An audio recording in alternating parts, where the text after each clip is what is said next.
Addiction is something that affects everyone, not just a person struggling with substance misuse or abuse. You might recognize you have a problem and that your addictive behavior is affecting other parts of your life. Now you would like to know how to quit from your addiction. In this video, we discuss some of the reasons why quitting an addiction is so difficult.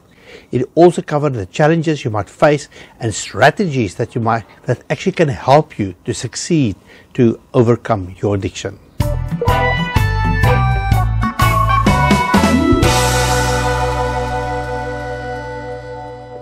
Many people who experience addiction are surprised at how difficult quitting can be.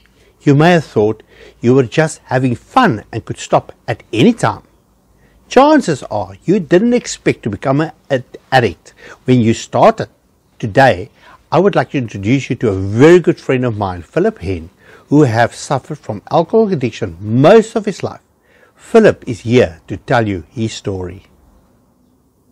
Hi, I'm Philip Hen. I'm very privileged to have a friend, Jalpie Miller. I know Jalpie for about 25 years and we've been friends ever since.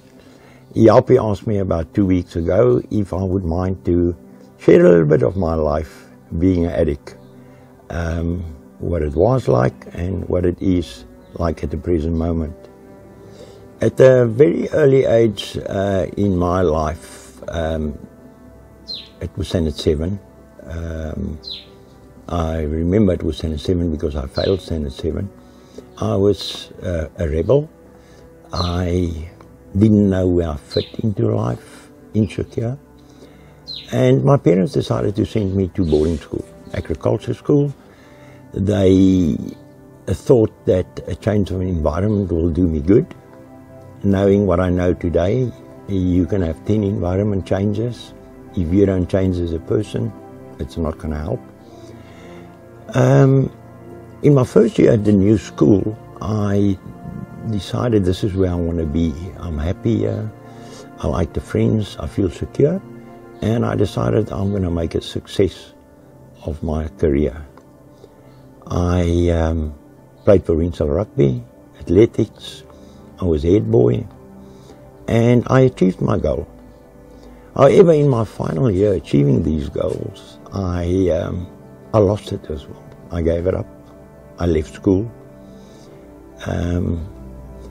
Then my 2-year national service, I decided I'll take up a jail course for a year, which I also completed successfully. But then again, in the final year, I gave that up as well. I lost it. I started my civilian life. I decided, let me put these mishaps I had in life behind me, close the book on it, start a new life. And I started a good job and a good career. I progressed very well in my work. I then decided I think I should meet the right woman for me, get married, have kids, buy a house, maybe start your own business, because that's the right thing to do. I met this amazing woman, intelligent, pretty. I knew at that stage that this is the woman to get married to. She will be good for me. I was only imagining the kids that you can have with her. And I'm very privileged. I've got a daughter with Angelique, Jessica. She's 25 years old. Intelligent, pretty like her mom, hard-headed, cold-driven like her dad. And I haven't spoken to her for 2.5 years. I haven't spoken to my ex-wife also for a good couple of years. So I lost that too. The saddest part of that for me is I lost out in being a dad. I lost out in being a good husband. I lost out in having a good life, which was perfect at that stage. I got divorced and I carried on in this amazing relationship I was in, which I actually preferred to having a good career, having a wife, having a daughter, and that was my relationship with alcohol. I knew I had a drinking problem, but it wasn't so bad. How bad can it be? I mean, I only lost a few jobs, and I lost my wife, and I lost my daughter, so it wasn't so bad. However, trying to fill the gaps, which I realized that it was a mistake that I got divorced, I started to buying cars and motorbikes to make up for these losses, and I loved it. It was good. Unfortunately, it was very short periods. I was caught more than twice for drinking and driving. I was, when I was under the influence, I was involved in fights. I was in jail for quite some time, which was very scary for me. I got out of jail. And even when I got out, it was just short periods of time where I realized what happened to me. I tend to forget very quickly because the addiction was so strong. It said to me, it wasn't so bad. I mean, try it again, just drink less. However, I came to a stage of my life where I realized this is not going to work for me. I need to do something about it, and I had to be honest with myself. At that stage of my life, I lost about everything. I was very close to a rock bottom. I had one or two friends. No one wanted to be associated with me actually anymore. They couldn't trust me. I was not reliable. So it was a very lonely world out there. I started going to AA meetings, which is an excellent support group. It took me a long time to fit in with the AA. I got to a stage where I felt comfortable in certain groups which I can relate to, and that was good. I decided that once again, I tend to forget that I've got a drinking problem when it suits me. So I picked up again, I started drinking again, and it was just a snowball effect. Life started all over again. Nothing changed. That's the insanity part. It's like drinking poison and you know you're going to die, but this time you think if you drink you're not going to die. It's insane. I became very honest once again with myself, and I said I need to do something about it, but I didn't know what. I approached a very well-known doctor in Cape Town, and I said to him, you know what, I've been in rehabs. I got a problem, but can I have the implant? I was looking for a quick fix. And he said, just remember, this is just for a temporary thing to help you. And I said, I'll do it. And we started with the implant. It's an anti-bruise implant. You put it in your body somewhere. Mine was under my arm, and it lasts for 3 months. So it went well. I had the implants for about 2 years. Every 3 months I would fly down and I will have the implant. So it was one Friday, I went for an implant like all the previous times, and the doctor said to me, this is going to be the last one. And I was upset. Disappointed, upset, and I said to him, why? What's the problem? So he said to me, I can do these implants for you for the rest of your life. It's time you going to make a change. The first thing for me was to decide or to find the reasons. Why do I drink? Why do I pick up? What makes me drink? And I had to be honest with myself, and I actually had to write it down. And there was quite a lot. But I identified a few of them that I know for a fact. Every time when it happens to me, I drink. And one of them was loneliness. I had to put a plan in plan for me. I had to know what I'm going to do tomorrow. I couldn't just wake up tomorrow and decide, okay, I'll see what the day's got in. I needed to know what time I get up. I needed to know I'm going to go to work. I needed to know that after work I'm going to go to the shop, and after the shop I'm going home. I needed to leave no grey areas in my program for the day. Because for me, being an addict, I must not have free time. A very issue I also had was with honesty. I've disappointed a lot of people in my life, and when people disappoint me, I felt that I just felt let down. But then again, I realized I've disappointed a lot of people, and I had to decide the people that disappoint me, I actually knew who they were. It was people that was similar to me. It was people that was drinking, promises they made which they couldn't keep, like I did. So I decided not to go to those people anymore. Same with environments. Certain environments, I just couldn't help not to drink, because I went to environments when I was not drinking, but I was setting myself up actually to drink. It was pointless for me at the beginning stages. I went to pubs to see my friends and I would drink cool drinks. But I was setting myself up every time, and I decided not to go there anymore. If I want to have a coffee, I'll go to a coffee shop. If I want to visit a friend that drinks, which I got no problem with, I will go and visit him at his house.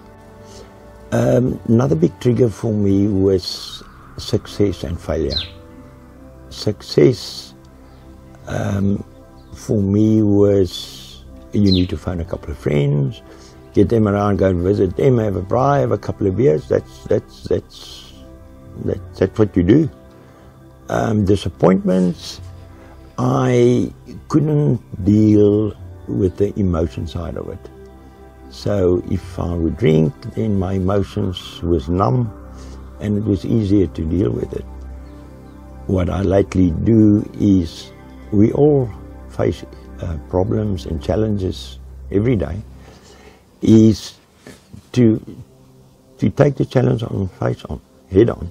And it's quite easy to do it when you're sober, because the outcome, if it's in your favor or not, you deal with it. I had to do these things for me to stay sober. It's not a 24/7 job. It becomes easier as you go along. However, I can never forget or keep it in the back of my mind that I am an alcoholic. So I need to always remind myself where I go, what is my plan for the day, where I'm going to go. Because I tend to forget very quickly how bad it was. For me, it's always good to have an icon of the worst thing that happened to me. So when I consider picking up, then that icon would come up and say, and what I use as an icon is the family I had, I haven't got it anymore. The careers you had, you haven't got it anymore. The friends I had, who is meant to me more than money can buy, a lot of them I haven't got anymore today. And it was due to alcohol. For me, the most important thing was to admit And it's not easy to admit anything in life, because for me to admit is almost like I admit I'm guilty. But I had to admit that you cannot drink. Drink don't do you good. And I mean, the facts was there. I mean, careers, accidents, jails. I mean, what more do I want? The writing is on the wall. So I accepted. I was not in the denial anymore. The biggest challenge for me was at that stage, what is the triggers that makes me drink? And the other challenge was, if this triggers comes up and I identify these triggers, how am I going to handle it? That was quite scary. What I've decided to do especially when I meet new people, when the time is right, I would tell them I've got a problem with alcohol. A reason being that you're honest with yourself, you're honest with them, you set the boundaries, so that you're not later in the evening can start, I can't have one beer, or so the people know you've got a problem and you feel free. You didn't hide anything. I'm not saying when you meet people the first 2 minutes you're going to say you're alcohol. When the time is right, you do that. I had to do that. Otherwise, during the course of the evening or when I meet these new people, I might change my mind. At this time around, I did what I was told to do. I've changed my behavior. I looked at the key. I looked at the triggers. But this time around, I asked God to help me. In the past, when I was in trouble, I would pray and He would help me, and then I would forget about Him. And even in the past, when I did pray, He helped me. And some places when I was in jail, I got out, and even only Him can do that. But this time, even up till today, still knowing I've got a addiction problem, dealing with it, I cannot. There's no way I cannot do it on my own. In the morning, very short, I would speak to Him and say, just help me through the day. Don't let me go the road where I've been and where I want to be. And I'm very thankful for that. And ever since I've quit alcohol, the Lord is part of my life. I enjoy life. I still have fun. I still have friends. But I don't do anything without just getting the okay from Him. Sometimes He takes longer than other times. Sometimes I get frustrated. And I said, God, please give me an answer. What must I do? What must I not do? And then He gives me the answers. So for me, there was a couple of things in my life. I had to admit I've got a problem, which I did. I had to look at the triggers. I needed to deal with it, which I do. But even I was dealing with these things, I had to believe in a power greater than myself, and that is God. And He does help me every day, and I'm glad to have Him in my life. In my active drinking, I harmed a lot of people, a lot of good friends, and especially my ex-wife and my daughter. And I can understand that they don't want me to be part of their life anymore, and I don't blame them for that. I also don't blame Angelique for divorcing me. I do take my hat off for being married to me for 10 years. I can honestly say that being married to her for 10 years, who was only something that was good. She never, at no stage of her life, caused me to divorce her. She didn't do anything wrong. She always did the right thing. Same with Jessica. Our relationship was good at a stage. I picked up again, I started drinking, and she told me that if you drink again, I don't want to be part of your life. So I don't blame her. However, the alcohol was once again more important than them, which is not today the case. And I pray and hope that in the future, when they're ready, I would love just to meet them for coffee. And it is my daughter, it is my ex-wife, and I'm looking forward to one day, when it suits them, to give me the opportunity just to chat to them and meet them again, because I actually miss them a lot and I would like to see them, especially Jessica. She's in my thoughts every day, but I leave the choice for her. But I will be ready when she does phone me. Yappie, so short, what worked for me, I had to admit that I'm an alcoholic. Philip, you're an alcoholic. I then had to identify the keys that makes me drink, that wants me to drink, that wants me to do the wrong thing. Once I've identified that, I had to put a plan in action to say, if these triggers comes up, how am I going to deal with them? And for me, it was, I needed to be honest. When a trigger comes up, I needed to tell myself, this is the right thing to do and this is the wrong thing, which I did identify, and then do that. And what worked for me is, if I do those things, then I'm sober for today. And if I do the right things tomorrow, I'm going to be sober tomorrow. And if you got the plan, and it's for each individual differently, it will work. It will work. But you need to be honest with yourself.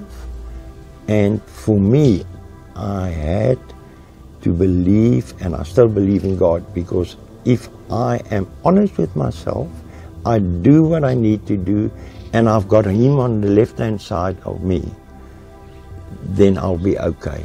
And I am okay today, and I enjoy my life being sober.